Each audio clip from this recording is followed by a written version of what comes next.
స్వామికి 5 ముఖాలు. అందులో పూర్వముఖం కపిముఖం, దక్షిణ ముఖం నారసింహముఖం, పశ్చిమ ముఖం గారుడ ముఖం, ఉత్తర ముఖం వరాహముఖం, ఊర్ధ్వముఖం హయగ్రీవ ముఖం.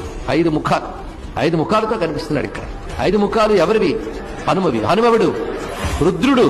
రుద్రుడికి ఎన్ని ముఖాలు? 5. అందుకే రుద్రస్వరూపమే ఈయన.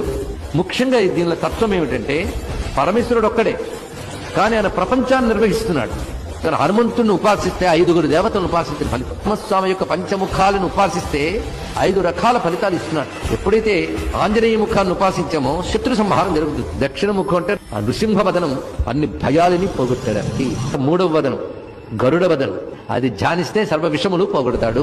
దీనివల్ల ఆయుష్ పెరుగుతుంది. ఆ తర్వాత వచ్చినటువంటిది మహాస్వామి అయినటువంటి యజ్ఞవరాహస్వామి. యజ్ఞవరాహస్వామి ధ్యానం చేస్తే అనేక యజ్ఞములు చేసిన ఫలితం లభిస్తుంది. ఊర్ధ్వవదనం ఏంటంటే హయగ్రీవ వదనం.